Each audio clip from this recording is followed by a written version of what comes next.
Many people say finance is cruel and unfair, but these statements are meant to scare those who want to get rich. In reality, having good money habits and following wealth rules can help anyone become a millionaire. A great example is Andrew Carnegie, one of the first to become the richest man in history.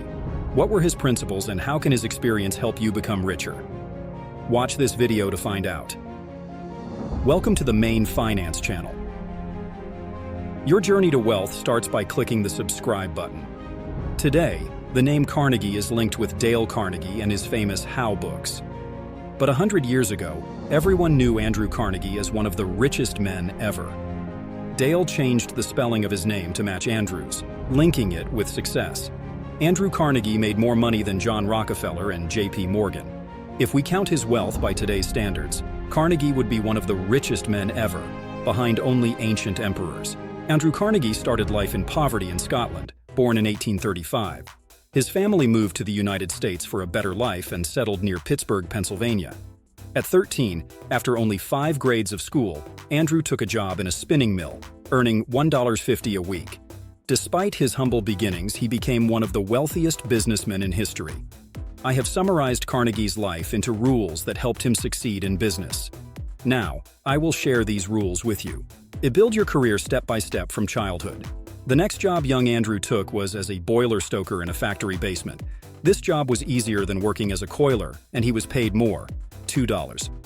Soon, he was moved to work in the office because he had beautiful handwriting. Another teenager might have settled down after escaping the hard factory work, but not Andrew. He left the quiet office job to work as a street messenger. This job was in the telegraph office. The telegraph, which started being used in 1837, was the latest technology and opened up new opportunities. This job led him to become the personal telegrapher for Thomas Scott, the local branch manager of the Pennsylvania Railroad Company. For this job, he was paid $35 a month. He was only 18 years old, and within 5 years, he had increased his original salary 30 times. Just as importantly, he made friends with his supervisor, Thomas Scott, who later became his business partner. Don't save money, make it work for you. The average 18-year-old like Carnegie had 2 options: spend his paycheck on fun or save money. But Andrew chose a third option. He invested his money in stocks. Carnegie used the dividends from his previous stocks to buy new shares. For a kid from a poor family, this was very unusual. There were no how-to-get-rich courses at that time, and Andrew had only 5 grades of education. He borrowed a new book each week from the local library, but there were no business manuals yet. To buy stock in the Adams Express Railroad Company, Carnegie mortgaged his parents' house and borrowed money from his former colleagues. The railroad, like the telegraph, was a new invention back then, so Carnegie can rightly be called one of the first venture investors. His calculations paid off. In a year and a half, $50,000 invested in shares turned into $630,000.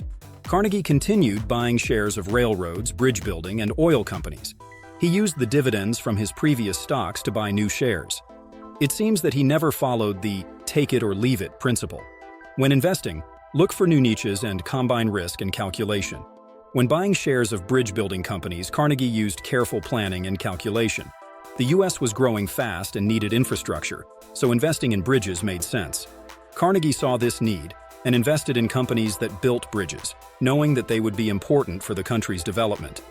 On the other hand, searching for oil was a much riskier business at the time.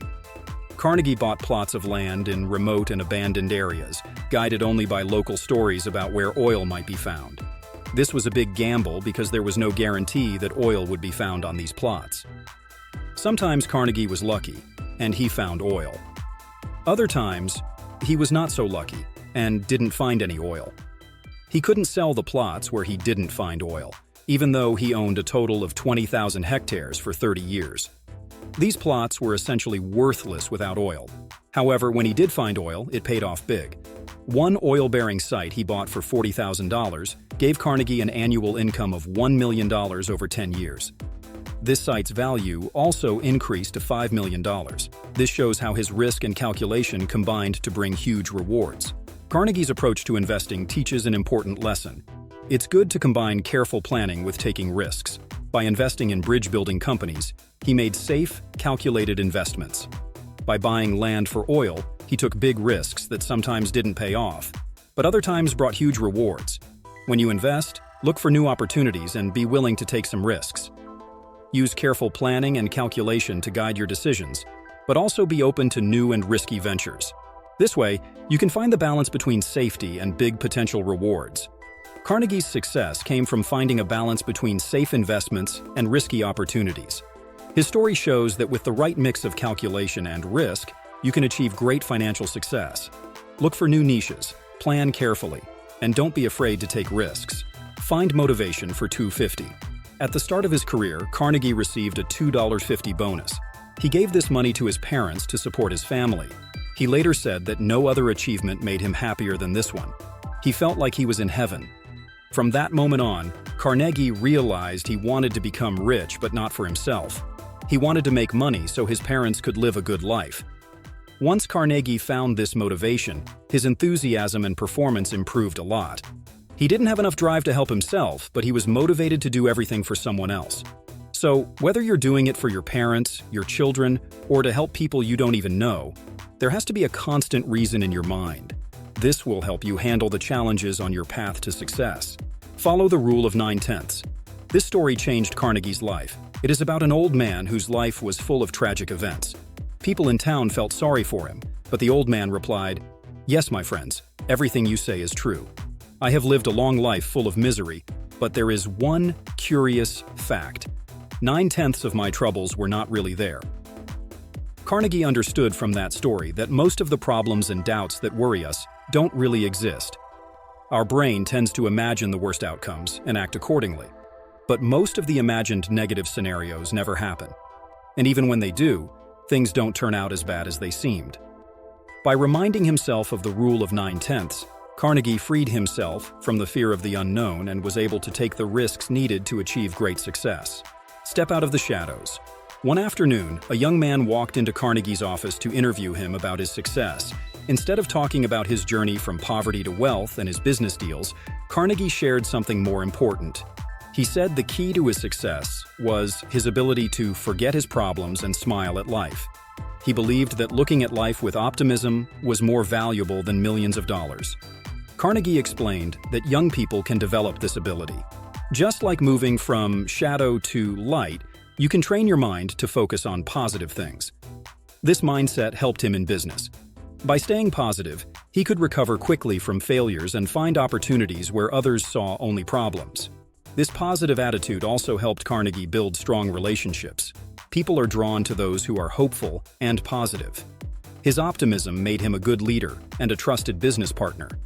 He inspired others to see potential in tough situations and work together to succeed. Experience is one of the most valuable resources in life. Carnegie's life shows that success comes from hard work, positive thinking, and the courage to take risks. To succeed, learn from your experiences, stay optimistic, and keep moving forward. Remember, this is your main channel for learning about finance.